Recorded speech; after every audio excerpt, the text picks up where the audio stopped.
está realizando esse webinar junto com vocês todos nesta manhã, um tema extremamente importante que a gente vai estar discutindo hoje, que tem muito a ver com o que a gente tem visto de evolução no mercado aí nos últimos 25 anos.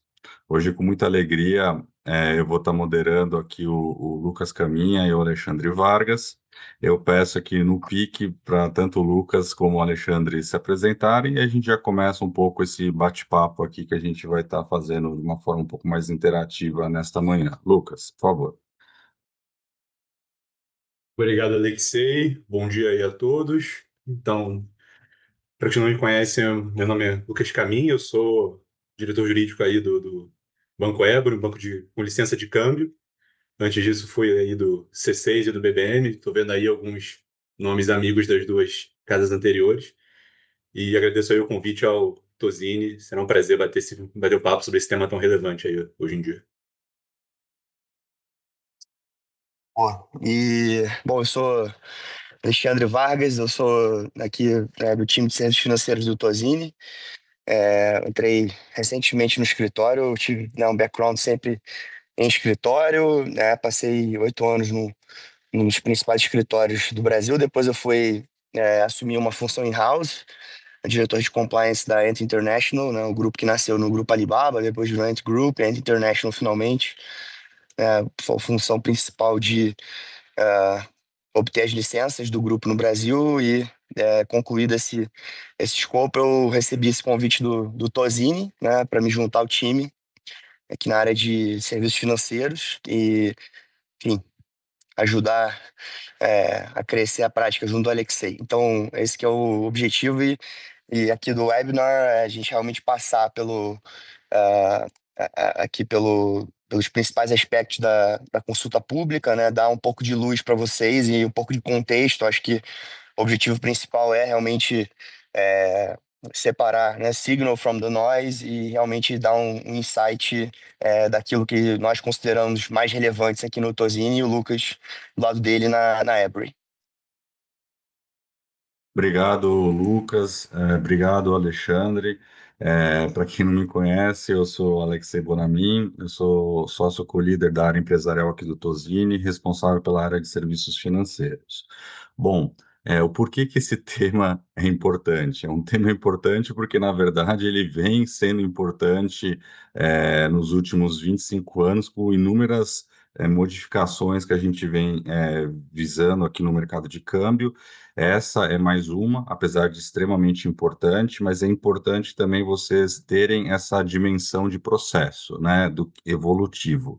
O Brasil, para todos vocês sabem, historicamente sofreu muito crises cambiais, né? Década de 80, década de 90, etc. E o mercado de câmbio foi extremamente sempre muito regulado e controlado aqui no Brasil em função de external drains que a gente tinha contra as nossas moedas, né?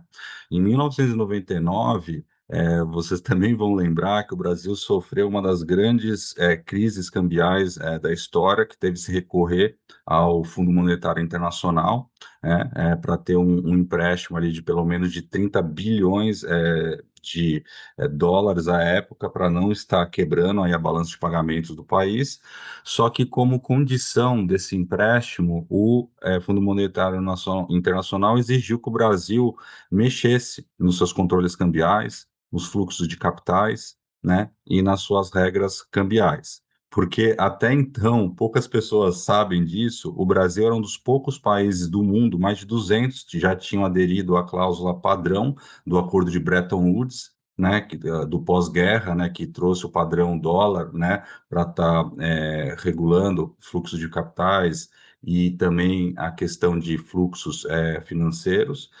E o Brasil estava numa cláusula transitória até 1999, ou seja, colocando controles cambiais, etc. Então, em 2000, E não é coincidentemente que a gente vê toda uma flexibilização, a criação do Sisbacen, né, a flexibilização de todas as regras cambiais a partir desse ano, né, e o Brasil migra para a cláusula padrão que os outros mais de 200 países estavam, né, já fazendo esse fluxo de capital um pouco mais desimpedido. Uma das poucas coisas que ainda ficam no Brasil é o controle de IOF, né? Mas isso é do jogo, né? Em questões até de soberania aí, de algum ataque especulativo contra a moeda, mas boa parte dos últimos 25 anos a gente já foi vendo a unificação dos mercados de câmbio, coisa que a gente não tinha, né? A própria autorização geral para realização de câmbio, que a gente também não tinha isso antes, né? A livre pactuação de taxa de câmbio, que isso também não existia, né? A descontaminação de capital estrangeiro, para quem milita aí muito aí com câmbio, vai lembrar disso. A questão também de não existir mais autorização prévia para registro de capital estrangeiro, seja para investimentos diretos, seja para empréstimos internacionais, que antes a gente tinha que pedir para o Banco Central, vinha aquelas cartinhas lá ali autorizativas, etc. Hoje é meramente declaratório ali no Sisbacen.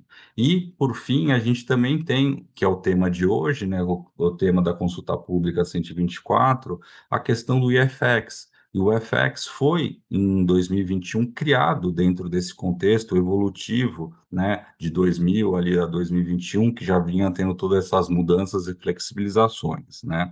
E aí o IFX vindo em 21, ele é extremamente feliz, né, de estar trazendo novos entrantes ao mercado, de trazer flexibilidades até então que a gente não via, né, que existia um engessamento muito grande, né, da forma como a gente atuava, e tudo isso combinou em dezembro ali de 21 com a lei 14.286, né, que é a lei do marco cambial brasileiro, que aí sim faz um revogaço de inúmeras restrições que a gente tinha, libera ainda mais muitos segmentos e formas de atuação que a gente vê, né? Então, tudo isso é um processo que inicia-se ali mais ou menos em 1999 para 2000, que a gente tem esse grande marco com a lei cambial em 21, e que após 2021 a gente começa a ver algumas resoluções ali do Banco Central, principalmente a resolução a 137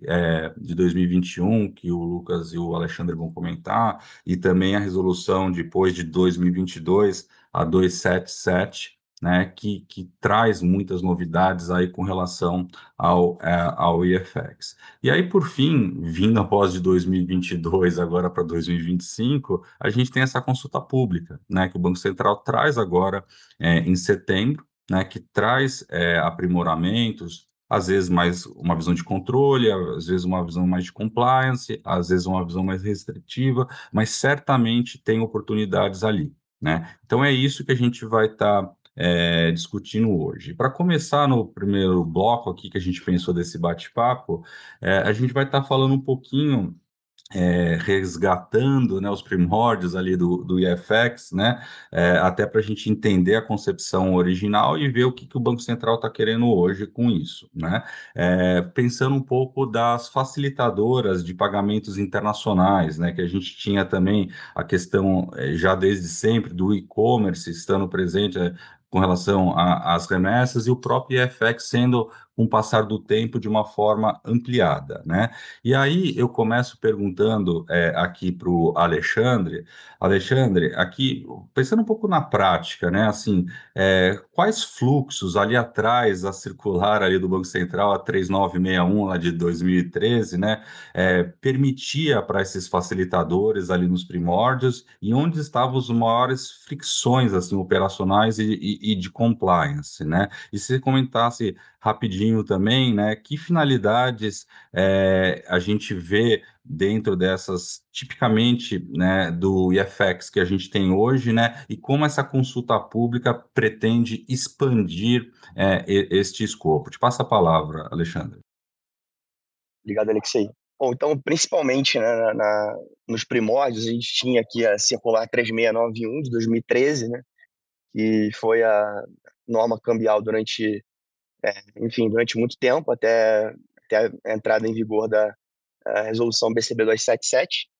Então, nessa resolução, a gente tinha ali na seção de cartões de uso internacional, né, a figura da facilitadora de pagamentos internacionais. Então, essa figura ela vigorou durante muito tempo e na prática, né, para você atuar como facilitadora de pagamentos internacionais, precisava essencialmente de um registro na junta comercial e de um contrato com a instituição de câmbio, né, essas duas coisas. E era basicamente um código cambial, né, um código cambial que te permitia fazer, enfim, pagamento cross-border de bens e serviços e também utilizar aí para, enfim, pagamentos via cartões de uso internacional. Então, tinha um escopo restrito. Tá? Foi muito importante para o desenvolvimento desse mercado. O Lucas pode depois comentar esse ponto, porque foi, na verdade, um instrumento que permitiu que players como o BEX, né, na época, agora a Ebury, conseguissem prestar serviços e fechar esses câmbios para as plataformas internacionais. A gente tinha o Alibaba, enfim, Spotify, e diversas outras plataformas que se valiam desse mecanismo para conseguir receber, né, os pagamentos em reais no Brasil e remeter esses recursos para o exterior sem que o cliente fosse obrigado a utilizar um cartão internacional, num arranjo transfronteiriço para poder fazer esse pagamento lá fora. Então, foi um mecanismo que foi realmente muito importante. Tinha também um efeito benéfico, né, que certamente não foi o motivo pelo qual a norma foi criada, mas de ter uma classificação tributária diferente dos cartões de uso internacional, que tributavam a 6,38 na época, e essa operação era 0,38. Então, também tinha uma economia do ponto de vista de OF, né, que para os clientes era muito interessante. Do ponto de vista das limitações, ficou muito claro, né, no momento em que o mercado foi se desenvolvendo, que havia demanda para outras modalidades, né? Outras modalidades serem cobertas dentro do IFX e sempre que os bancos como a Ebury eram procurados, né, para estruturas mais criativas, sempre tinham dificuldade de conseguir encaixar aquelas operações que o mercado pretendia fazer dentro dos códigos de classificação cambial então existentes. Então, né, veio a resolução BCB 137 em 2021, ela expandiu o escopo do IFX, né, passou a cobrir não apenas enfim, compras internacionais, essencialmente bens e serviços, mas também passou a cobrir remessas, né, basicamente remessas diretas de pessoas físicas e jurídicas também, principalmente pessoas físicas, então passaram a ser enquadrados nesse escopo. Foi a principal mudança em termos de escopo. E agora, né, a consulta pública ela propõe, além dessas modalidades que já existem atualmente, também incluir a possibilidade de você utilizar o IFX para investimentos. Então, a gente vê aqui essas casas, né, que essencialmente, enfim, focam em investimentos, por exemplo, investimentos nos Estados Unidos. Tem alguns conhecidos, né, que captam clientes aqui localmente para remeter recursos principalmente para os Estados Unidos, para comprar Treasury Bonds e outros valores imobiliários e ações da Bolsa Americana. E havia até uma discussão na época, e o Banco Central chegou a exigir que esses players eles de fato tivessem aqui localmente no Brasil um agente integrante do sistema de distribuição de valores imobiliários, uma corretora, uma distribuidora, para captar esses clientes. E agora é até interessante ver como que essa discussão vai evoluir, porque sendo o IFX permitido a intermediar essas remessas, eventualmente você consegue ter uma estrutura mais eficiente localmente, né, a ser avaliado. Acho que é um ponto que ainda está um pouco verde para a gente cravar, mas acho que pode ser interessante essa discussão. Tá? Acho que do ponto de vista de compliance, só para finalizar,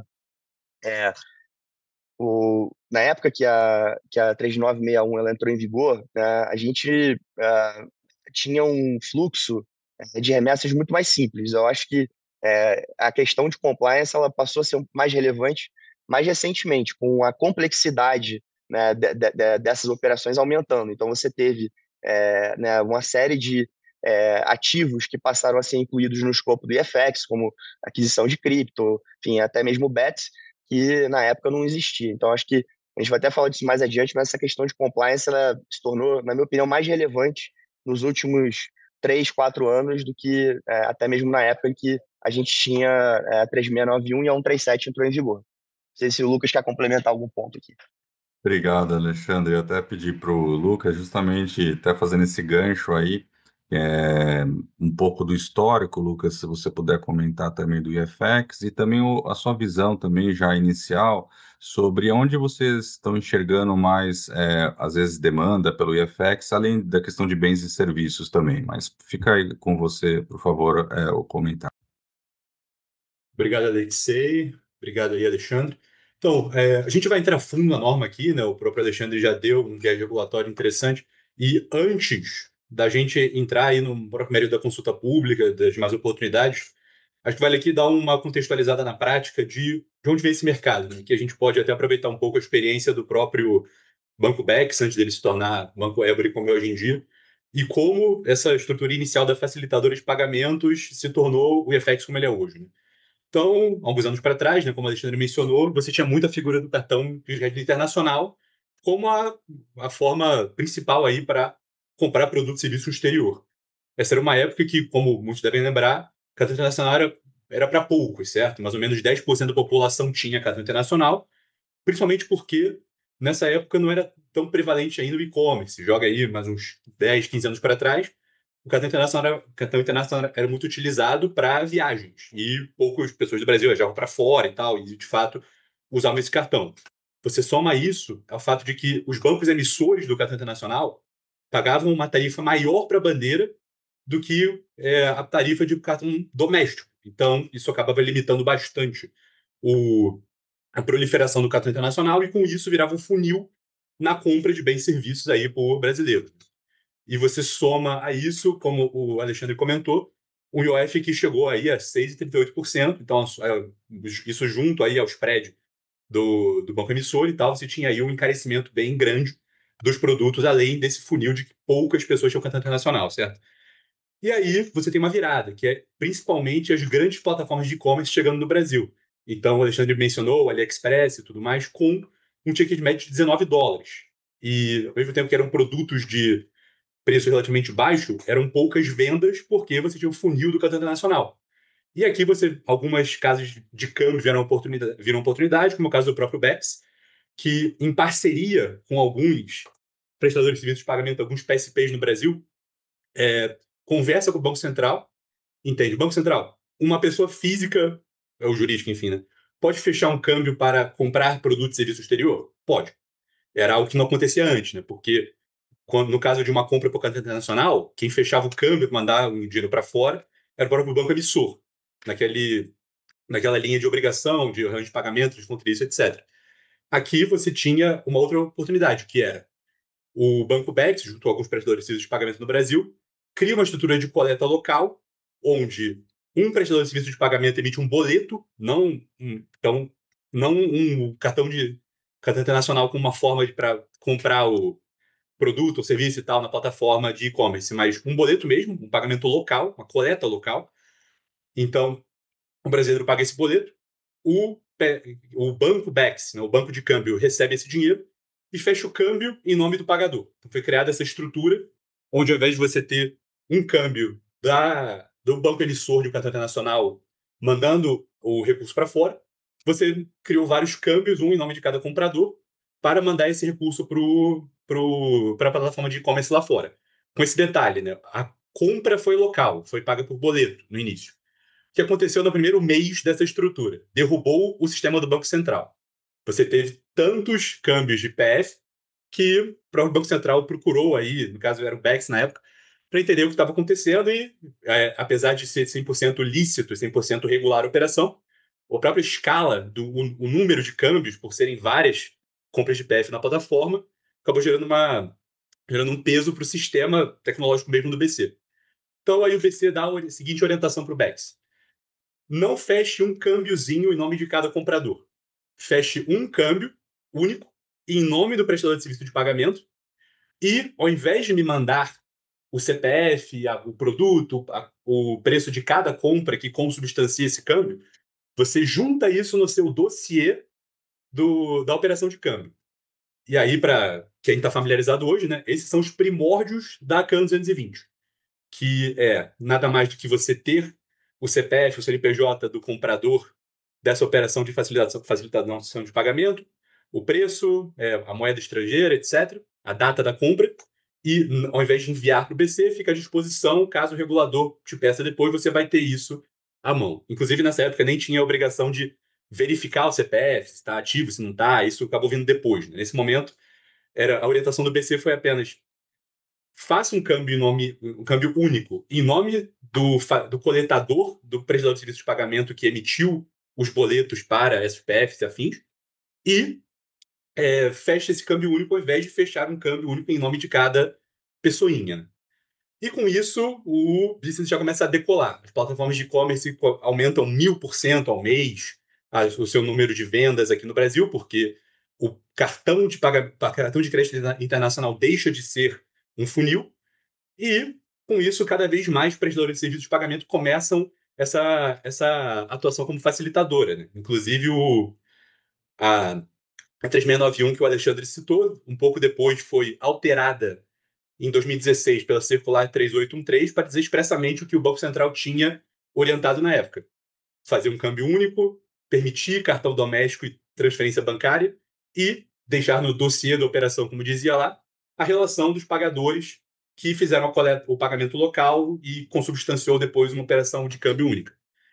Então, com isso, o business começa a decolar e aí entra o papel do BEX, certo? Agora, Banco de Câmbio, que tem a licença de câmbio e tem a tecnologia para integrar com esses coletadores, esses facilitadores, que agora se tornaram, né, o nome IFX, para fazer uma remessa, fazer remessas sem fricção e fazer com que a plataforma lá na outra ponta, fora do país, consiga receber o recurso. E aí, como o Alexandre mencionou, isso tem um viés muito forte com e-commerce e vai expandindo depois, certo? Hoje em dia você tem a possibilidade de fazer uma operação de IFX para disponibilidade, para transferência unilateral. Agora a consulta pública está trazendo a possibilidade de investimento, já tinha compra de ativo virtual. E aí até respondendo a última pergunta do Alexei, que oportunidades existem para além de bens e serviços? E aqui vai ter uma provocação, né? Porque o contexto onde essa facilitação de pagamento surgiu, de coleta local, hoje em dia mudou bastante. O cartão internacional já não é mais algo tão restrito. Muita gente já tem esse cartão internacional. O IOF deixou de ser 6,38. Agora você teve uma uniformização recente, onde ficou 3,5 para quase todas as atividades. Então, você teve uma uniformização e uma suavização das fricções que levaram o IFX a prosperar tanto. Então, eventualmente, você pode ter um deslocamento maior dos pagamentos internacionais para cartão de crédito mesmo, desconsiderando aí que eventualmente tem spread do banco emissor e tudo mais, mas você ainda tem o IFX para essas outras frentes, que é mandar recurso para sua própria conta lá fora, investir lá fora, comprar ativo virtual, cripto lá fora. E nessas vias que a gente pode ter um pouco mais de entrada do IFX por conta aí da tecnologia, da facilitação de ser uma coleta local e tudo mais. Então, ainda que a gente tenha uma mudança na questão tributária, na questão da democratização do cartão de crédito internacional, de todo modo, a gente ainda tem bastante espaço aí para o IFX atuar e, inclusive, agora desse novo cenário, se a norma sair mais ou menos como vê a consulta pública. Né? Bacana, Lucas. A gente vê nitidamente, né, essa evolução que você e o Alexandre comentam, né? E eu acho que é importante também a gente, da mesma forma que a gente teve uma liberalização, né, inicial e continua com algumas evoluções, a gente também vê um endurecimento um pouco de algumas regras e alguns dispositivos, principalmente relacionados a riscos de prevenção à lavagem de dinheiro. A gente também vê novos entrantes, novos produtos, né, que começam a serem cada vez mais considerados, né, para esse tipo de remessa. A gente vê a entrada das bets, a questão de cripto, né, então tem uma questão também um pouco mais de fiscalização mais atenta e rigorosa por parte do regulador. E aqui eu pergunto aqui então para o Alexandre, dentro desse contexto, que também teve a flexibilização, mas aí você sempre o ponto está no meio ali, né? Não é nem um extremo, às vezes nem outro. Não é ausência total de regulação, não é uma regulação também tão restritiva, né? Então, esse equilíbrio, né, que talvez a gente verifique, né, hoje, né, do Banco Central, né, tentar achar esse ponto de equilíbrio da regulação, mas a gente vê também esse recrudescimento a partir de 2021, né? E aqui, Alexandre, se você puder comentar um pouco sobre essas obrigações que passaram a recair sobre os prestadores de serviços, as instituições que operam, né, nesse segmento, né? E também, se você puder também comentar um pouquinho sobre a questão de ativo virtual, de cripto, né, desse tratamento cambial e também para fins aqui de eventualmente de CT de PLDs distintos, tá? Perfeito. Bom, em 2021, o Banco Central identificou, né, que primeiro que havia um volume muito maior do que aquele que foi imaginado no momento em que a 3691 foi editada, e se criou essa facilitadora de pagamentos internacionais. Então, ele identificou que havia aqui como o Alexei comentou, quase um gap de regulação, né? Essas é, facilitadoras, né, que é, nada mais são do que intermediárias de pagamentos, elas estavam, de fato, recebendo, né, valores em monta substancial, e, às vezes na casa de bilhões de reais, movimentando esses recursos, né, via contas abertas no Brasil, fazendo os câmbios, e com, de certa forma, né, uma ausência de regulação na ponta, principalmente do relacionamento com o cliente no Brasil, né? Então, acho que, até dando um passo atrás, é importante que todo mundo entenda, assim, para contextualizar, do ponto de vista do fechamento do câmbio, né, o IFX, na época facilitadora de pagamentos internacionais, é a contratante da operação de câmbio. Então, você pega, às vezes, centenas ou milhares de operações e você consolida num único câmbio. Esse câmbio ele é fechado com uma instituição autorizada, né? Por exemplo, a Ebury, mas ela consolida, de novo, centenas ou milhares de operações, né? A maioria dos casos. Então, você tem que ter esse reporte, como o Lucas comentou, é feito via CAN 220, que discrimina ali as operações, né? O recebedor no exterior, o CPF do remetente, o CPF do comprador, no caso de bens e serviços, mas você ainda assim tinha, né, um gap relevante que o Banco Central identificou. Por que isso, né? Porque, na verdade, se a gente olhar friamente do ponto de vista material, quem de fato está realizando uma operação de câmbio é o cliente, pessoa física, enfim, cliente, pessoa jurídica, que comprou a blusinha, né, que faz a compra no e-commerce. Ele é, na verdade, quem está de fato remetendo os recursos. Então, desde sempre, né, havia uma discussão sobre a facilitadora internacionais, tinha que ter uma cláusula, um mandato, uma espécie de procuração nos termos de uso, para permitir que ela pudesse fechar esses câmbios em nome dos clientes.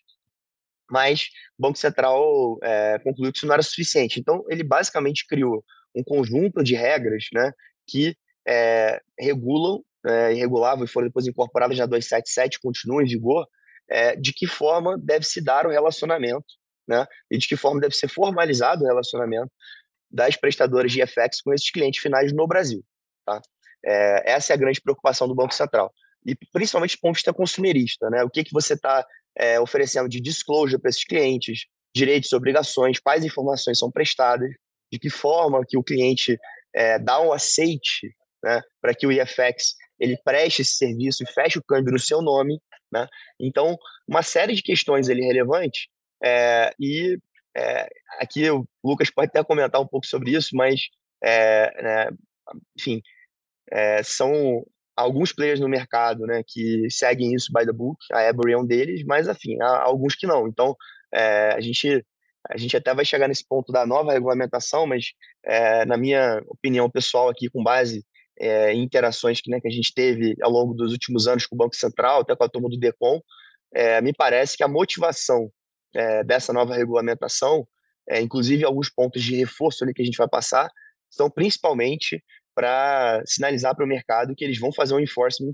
mais restritivo, né, com mais atenção em relação a esses pontos. Porque o próprio Banco Central se mostrou frustrado de que essas regras, principalmente do ponto de vista de aceite de cliente, regras que têm constado o termo de uso, né, a consentimento prévio do cliente para usar o IFX, essas normas, elas, em alguns casos, elas não estão sendo cumpridas a contento na visão do Banco Central. Obrigado, Alexandre. Lucas, pegando um pouco esse gancho aí que a gente está falando nesse bloco aqui sobre a questão do endurecimento, né, regulatório, numa certa medida, né, e a questão dos gaps também, se você pudesse comentar um pouco, a visão um pouco mais também prática, né, desses gaps, né, onde vocês viam antes isso, com relação a Know Your Customers, tanto do Initiator como do Final User, a questão de reconciliação, a questão de chargebacks, devoluções, e se tem aqui, né, um pouco de um desenho atual para mitigação, né, dessas questões.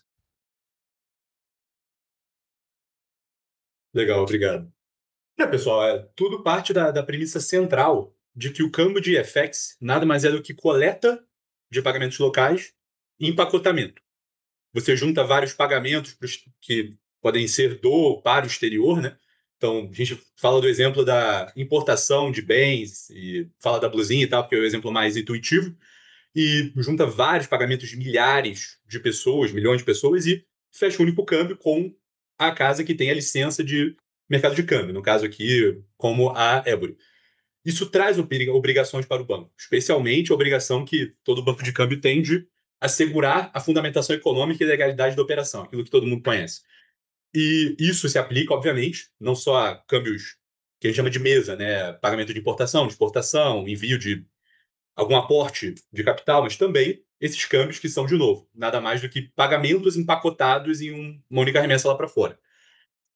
Como você aplica os cuidados tradicionais de KYC e afins para esse tipo de câmbio? Na prática, você tem que assegurar que você não tem laranjas que fazem parte daquela lista de pagadores que não tem lavagem de dinheiro envolvida e não tem formas gerais, né, de branqueamento de capitais, e você aplicar isso para o IFX tem alguns cuidados a mais, especialmente tecnologia. Fazer varredura de todas as informações que vêm na CAN 220, tudo mais, de pagadores e valores, todo tipo de obrigação que o banco já tem. E isso foi fazendo com que alguns furos na canoa aparecessem. Casas que, como o Alexandre citou, algumas casas com menos controles, processando esses pagamentos empacotados lá para fora com furos em KYC, com aparecimento de laranjas e afins. Então, nesse caso, pega muito a questão de o prestador de FX não ter necessariamente, até agora, né, uma autorização para funcionar pelo BC. Então, quem tem autorização é apenas o banco de câmbio, e o banco de câmbio tinha essa missão de checar se o prestador de FX, se o coletador local, tinha controles próprios para evitar lavagem de dinheiro, laranjas e afins. Então, quem acompanha esse mercado, todo mundo se lembra da famigerada reunião de junho de 2024, onde o BC chamou o mercado para dizer basicamente que não estava tão legal ainda e apontando as diversas orientações que os bancos de câmbio tinham que seguir. Virou até brincadeira, né? Então, colocar alguns controles e aí, qual é o fundamento desse controle? O fundamento é o PPT da reunião de junho de 2024. Então, é por aí que a gente vai. O fato de, a partir de agora, se a consulta pública se firmar, o prestador de FX também precisar ter uma autorização, quer dizer que ele vai ter um sarrafo um pouco maior, vai se tornar regulado diretamente, não só regulado indiretamente pelo banco de câmbio, e isso, a princípio, deve atender parcialmente a esses cuidados e essas preocupações que o DECOM e demais departamentos do BC vêm mostrando, não só naquela reunião do ano passado, mas também nas inspeções bilaterais aí com os regulados. Boa, e só para complementar, já que a gente está com um pouquinho de tempo nessa sessão, vamos ter de ativos virtuais, né, Alexei? Acho que vale a pena desmistificar aqui um pouco eventuais crenças de que eventualmente a regulamentação vai, enfim, cobrir isso ou que vai equiparar de alguma maneira cripto a câmbio. Isso não é o caso. Acho que você tem desde 2021, né? Perdão, desde 2022, com a 277, né? Um código de natureza específico para aquisição de ativos virtuais sempre que o IFX facilitar um câmbio efetivo para compra de ativos virtuais no exterior. Agora, sempre que houver, né, a compra de um ativo virtual, de uma cripto no Brasil, né, isso está fora do sistema de câmbio. E vai sempre continuar, a menos que o Banco Central venha a mudar isso. Né? Mas do ponto de vista cambial, por enquanto, até do ponto de vista legislativo, não existe modificação. A gente tem uma clara separação entre o que é cripto e o que é câmbio. Se você tem um câmbio para comprar cripto no exterior, ok, segue o rito normal. Agora, não existe aqui enfim, um tratamento paralelo ou qualquer tipo de norma específica para regular cripto no âmbito do mercado de câmbio. Isso não tem.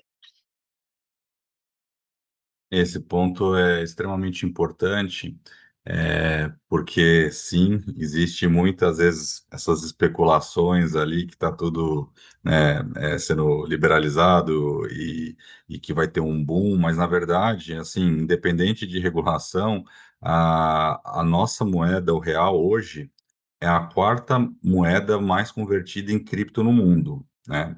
A gente tem muito, né, atividade já relacionada a isso, isso ainda antes do marco legal que a gente vai ver de ativos virtuais que o Banco Central vai estar regulamentando, ou seja, o mercado ainda não regulado, ele atinge esse tamanho, imagina, né, com a regulação que muitas vezes a gente viu os ciclos de inovação que o Banco Central fez para payments, para fintech, para Pix, para Open Banking, Open Finance, de uma regulação indutora de crescimento, né?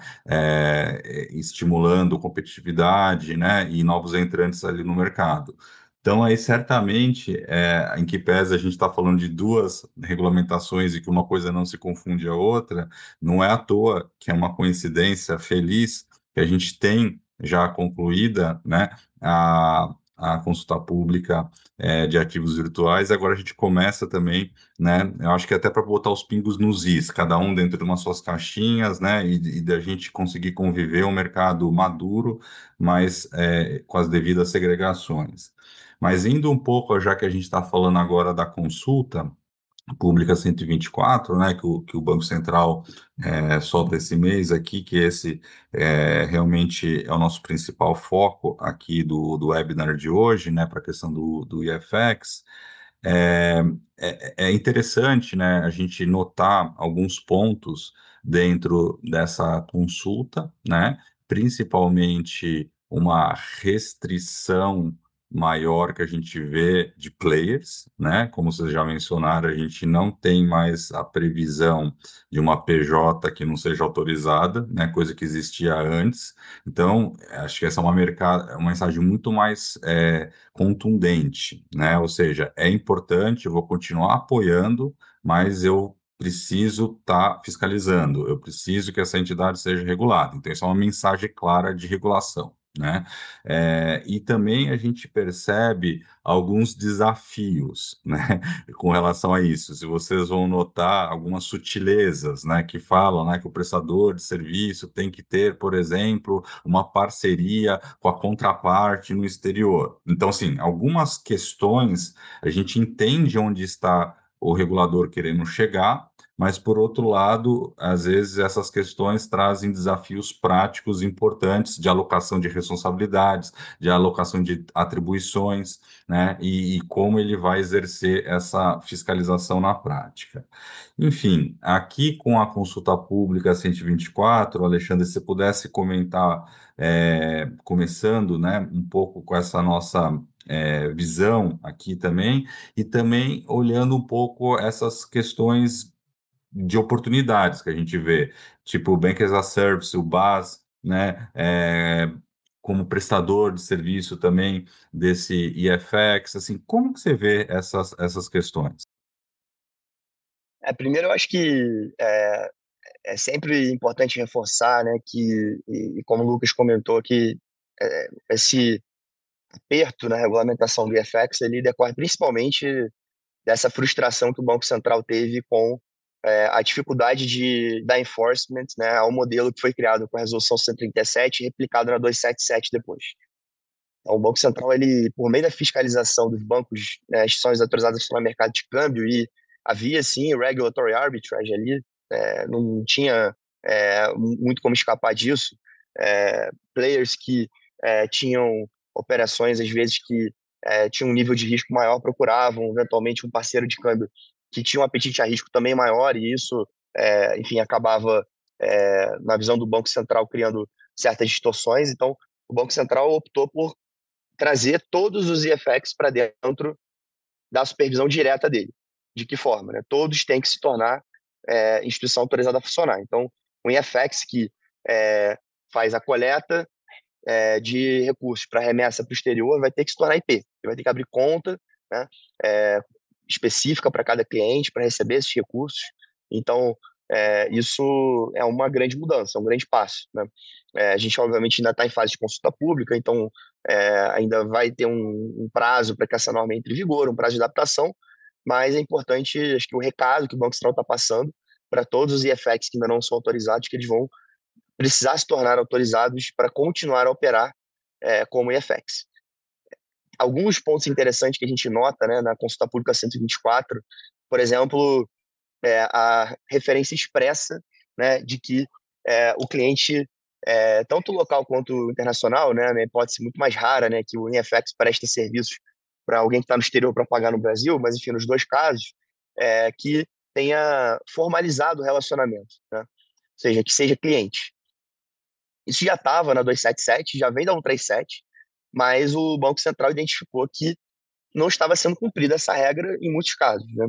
Então, o fato do regulador reforçar esse ponto na regulamentação, que na nossa opinião é um sinal de que ele está realmente passando um recado que vai fazer um enforcement mais próximo desse dispositivo. Ele vai regular isso, né, agora de forma até redundante, mas com o objetivo de passar um recado, e a supervisão vai se tornar um pouco mais apertada em relação a esses players. E quem não tiver efetivamente cumprindo a risca a regulamentação vai se sujeitar a penalidades, multas, eventualmente ter a suspensão e cancelamento de licença. Então, as consequências são aqui mais drásticas e até eventualmente responsabilização na física dos administradores e controladores. Então, isso tudo acho que passa um recado muito forte do Banco Central, né? Então, do ponto de vista de motivação, a gente vê muito claramente que é isso, essa reunião de junho que o Lucas falou, eventos que nós participamos com o Banco Central, com a turma do DECOM, em que esse recado foi passado de forma muito clara. Então, eles estão realmente apertando aqui a regulação, fechando o funil, né? E aprimorando alguns pontos. Por exemplo, agora você tem dois tipos de reporte, né? Você tem um reporte tanto pelo IFX quanto pela instituição que vai fechar o câmbio, que é o ACAN 220 turbinado, quanto você tem o ACAN 230, né? Que é o ACAN que tem que ser enviado para o Banco Central pela instituição que mantém a conta em reais do IFX. Então, o Banco Central está claramente em busca de informações qualificadas e precisas sobre essas atividades, até mesmo com vias a, enfim, identificar operações ilícitas, eventualmente uso pelo crime organizado e finalidades que não estão previstas na norma, né? O que é atividade ilícita, cripto, bets, aquisição de bens e serviços, tudo que está previsto na regra vai continuar existindo, mas o Banco Central quer ter um controle um pouco maior sobre essas operações. Obrigado, Alexandre.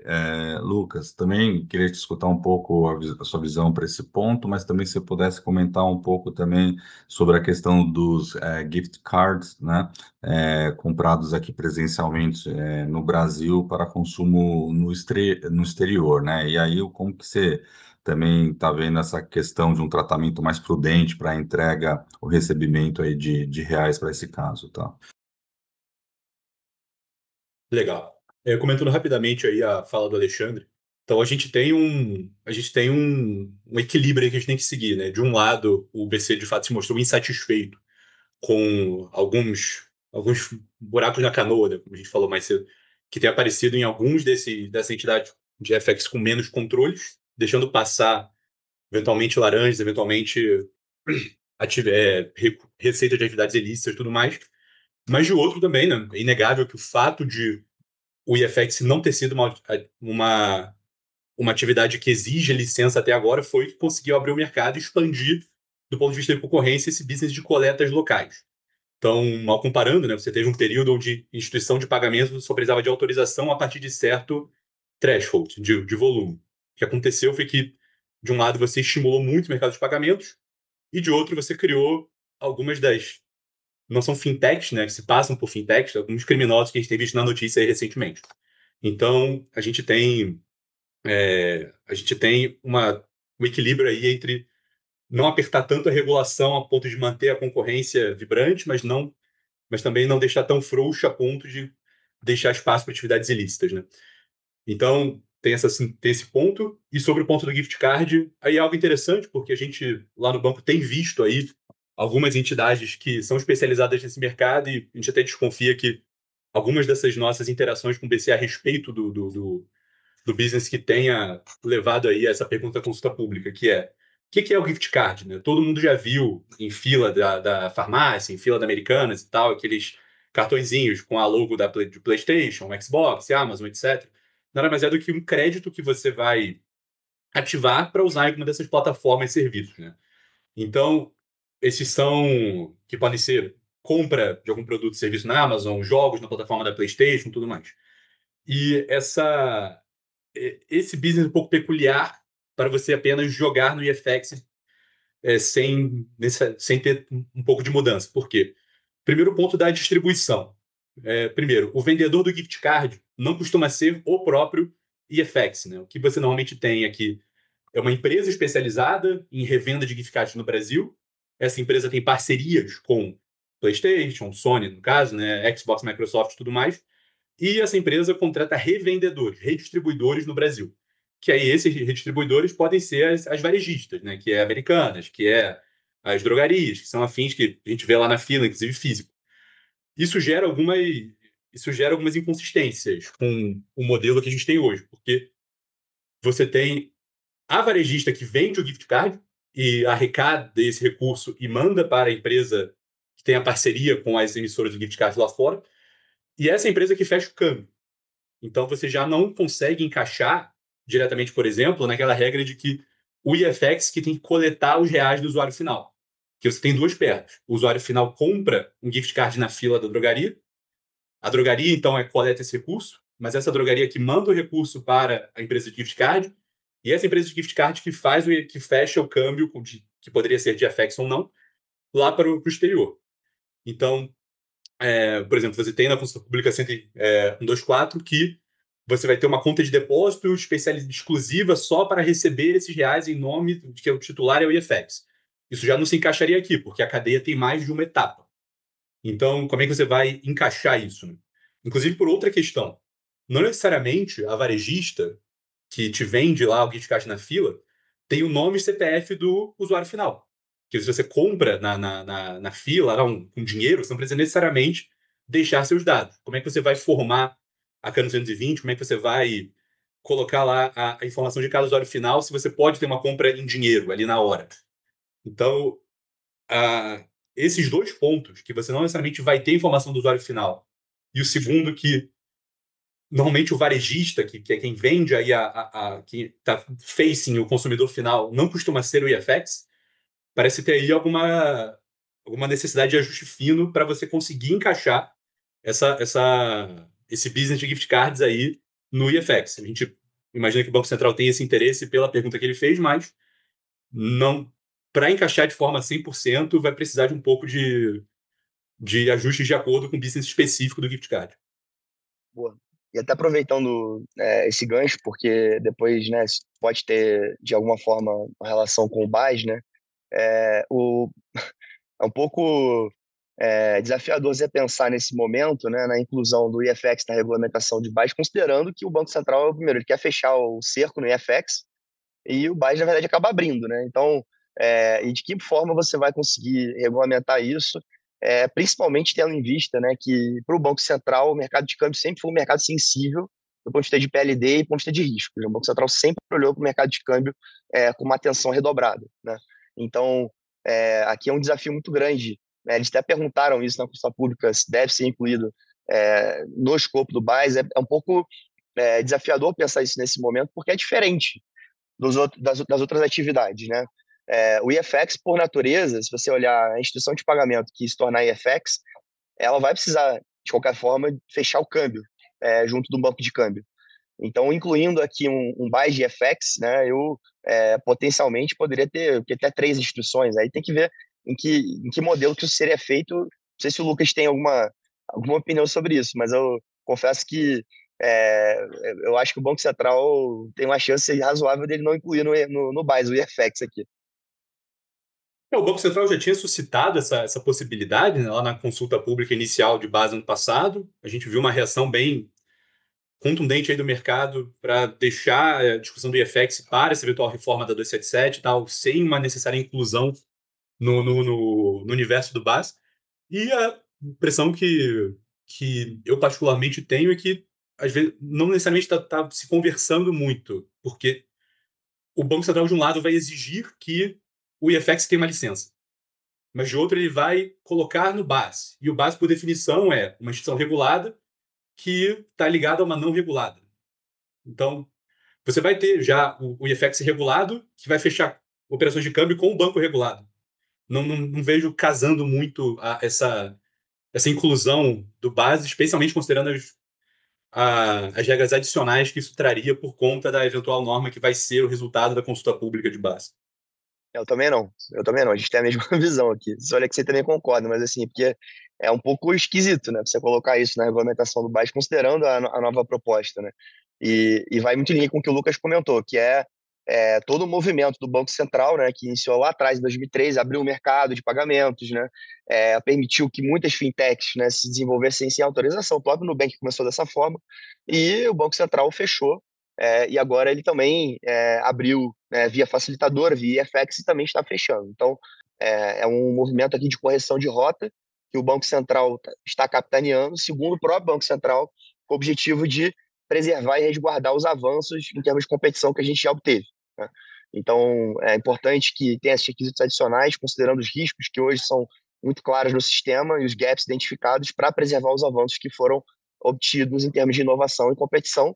E o mercado brasileiro, realmente, em termos de competição, em termos de qualidade de serviços prestados, é líder do mundo. Esse ponto aqui a gente certamente ainda vai ver um aprimoramento maior de harmonização de diferentes normas, por isso que essa aqui a gente está falando de uma consulta pública, né, que ainda não tem uma norma final. Mas tem muito claro a distinção do que é regulação da entidade do que é regulação da atividade, porque às vezes você tenta restringir, né, determinado escopo de uma entidade, mas que às vezes tem overlapping de atividades com alguma outra coisa que você tem uma outra missão regulatória ali. Então, esse momento a gente está vendo ainda de refinamento e de aprimoramento, né? Aqui também falando um pouco de entidades reguladas, né? Vale lembrar que a própria consulta pública traz ali uma disposição falando, né, que as entidades autorizadas a funcionar pelo Banco Central, interessadas em prestar o IFX, devem informar previamente essa intenção ao Banco Central do Brasil. Aqui a gente tem um monte de banco nesse webinar hoje e também de IPs aqui de outras instituições financeiras também participando, pelo que eu estou vendo aqui. Então, assim, todas são autorizadas, mas não necessariamente todas essas autorizadas fazem o IFX, né? Então, a nossa leitura daqui, em que pese você ser autorizado, você vai ter que manifestar, se você já não o fazia antes, o IFX. Mesmo, pô, mas eu estou autorizado, estou nesse game aqui do câmbio, mas não fazia o IFX. Bom, a leitura do que está lá é que você vai ter que informar, pelo menos isso, ao Banco Central. Quem já estava autorizado e já estava fazendo o IFX, obviamente isso aqui não se aplica, mas é um bom ponto de atenção. Então você percebe que uma coisa ele está tentando regular a entidade que ela já era regulada e autorizada, outra coisa é a atividade especificamente, é essa atividade por esse highlight. Bom, indo aqui para o final, o bloco final, a gente tem um pouco também algumas perguntas aqui que já estão sendo colocadas aqui no chat aqui para nós, para ver um pouco essa questão. O Tomás Geraldo pergunta a questão aí de netting, que isso traz ganhos de menores custos, né? Obviamente a gente vê isso na questão do IFX. Por outro lado, isso daqui complica um pouco e traz desconfiança na questão de controles, principalmente prestação informacional, Banco Central, a Receita Federal também. Um pouco também, se vocês puderem comentar essa questão aí dos custos de netting. E também aqui a Mariana Delasso, ela também pergunta um pouco sobre a questão da entrega de reais, né? Como a consulta pública ela restringe ou não essa questão de entrega de reais pelo usuário iniciador aqui a contas de depósito de pagamento, né? Aí é uma questão mais relacionada ao gift card, você pode comentar, Lucas, né? Que não previu nem o gift card, nem o cartão de crédito de conta pós-paga, né? Ela pergunta se tem alguma restrição com relação a esses instrumentos aqui. Se vocês puderem, no pique, só dar uma visão geral sobre esses dois pontos e a gente já É, vai para o bloco final. Lucas, você quer pegar a pergunta da Mariana? Eu pego a do Tomás? Beleza, pode começar aí.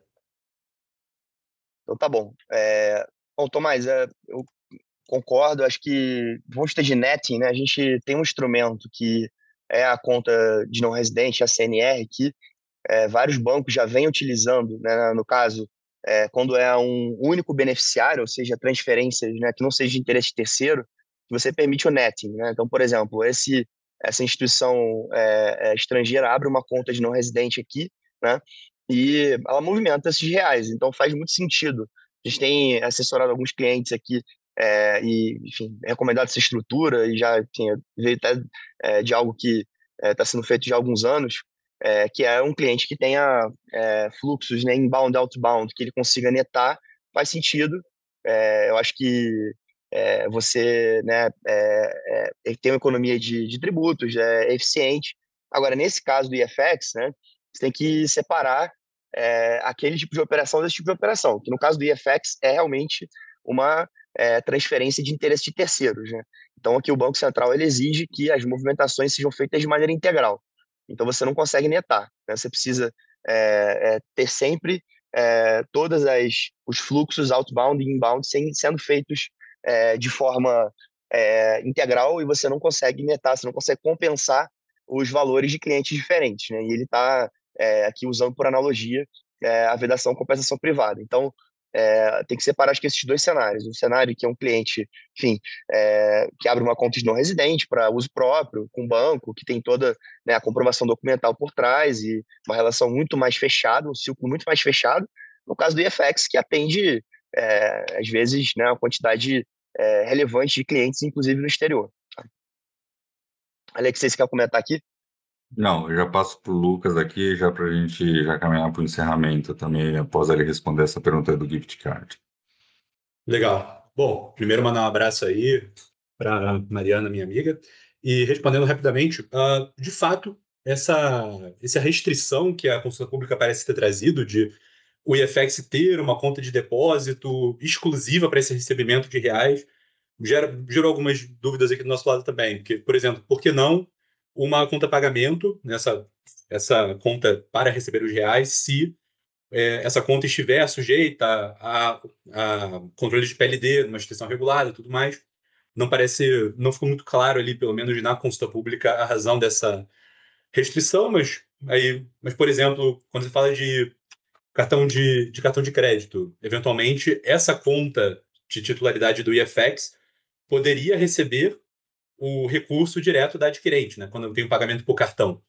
Então, de certa forma, você estaria cumprindo a consulta pública, a norma final, se esse real chega na conta exclusiva do IFX, seja diretamente do usuário final por um Pix, seja indiretamente pelo adquirente que capturou lá a compra que o usuário final fez no cartão. Então, são situações que vai ter que olhar um pouco mais a fundo e a gente imagina aí que as associações e as casas vão endereçar um pouco melhor esse ponto de ser obrigatoriamente uma conta de depósito para esse tipo de atividade. Obrigado, Lucas. Como uma frase final aqui também, se eu puder dar uma resumida aqui de alguns quick wins para quem já opera aqui em FX. Aqui a gente vai ter que ter um trabalho, sim, aí para quem já está operando com isso, de assessment de PLD, né? A gente vai ter a questão também de mapeamento de finalidades, dos códigos, também vai ter um pouco de um desenho da conta exclusiva e fluxo de Pix e boleto, né? E também, não menos importante, um plano de autorização aí como IP, né, se aplicável aí para aqueles que façam sentido nesse modelo de negócio. São todas as coisas que vão ter que estar, acho que um pouco no radar. E aqui encerrando, eu peço tanto para o Lucas, para o Alexandre, deixar uma mensagem final aqui para a nossa audiência aqui.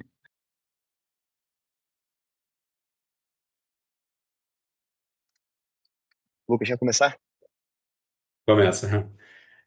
Bom, primeiro eu vou agradecer novamente aí o Alexei e o Alexandre pelo convite, um bate-papo muito rico aí para um tema que é 100% relevante no mercado de câmbio atualmente.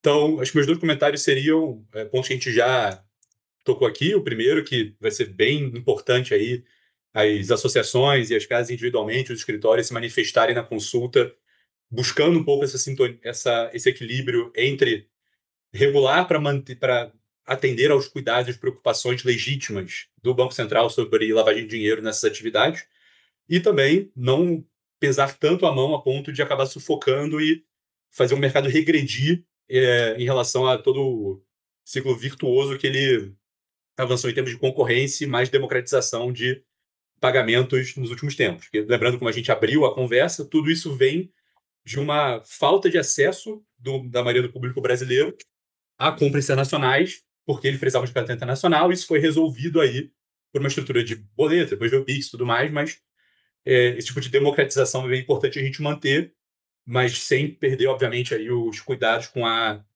o, com o cumprimento de compliance e prevenção da lavagem de dinheiro. E o segundo é bem nessa linha das demais atividades. Então, a consulta pública expande para investimentos, a consulta pública preserva as outras atividades que não e-commerce que o IFX já podia fazer. Então, ainda que nesse mundo com mais cartão de crédito internacional, com o IOF uniformizado, ainda que tudo isso seja verdade, ainda tem bastante espaço para o IFX avançar em cenários que não são necessariamente importação de bens, exportação de serviços e tudo mais. E parece um terreno verde aí pela frente, agora já também na vigência da nova norma que está por vir. Meu recado também, né, numa linha, acho que positiva. Acho que o Banco Central, ele, né, muito claramente, né, e foi dito isso recentemente por diretores, pelo presidente do Banco Central, o objetivo desse aperto na regulamentação é realmente salvaguardar o mercado, né? Então, permitir que o IFX continue a ser utilizado, inclusive expandido no seu escopo, aqui agora para investimento, por players sérios, né? Por players que cumpram a regulamentação, que realmente têm um nome a zelar, e todos aqui na linha se encaixam nessa categoria. Então, na verdade, o Banco Central está querendo preservar o IFX para, né, que ele seja utilizado da forma correta, fechando os gaps, né, para que ele não possa ser utilizado de forma a burlar a lei, né, para atividades ilícitas, crime organizado, coisas nesse sentido.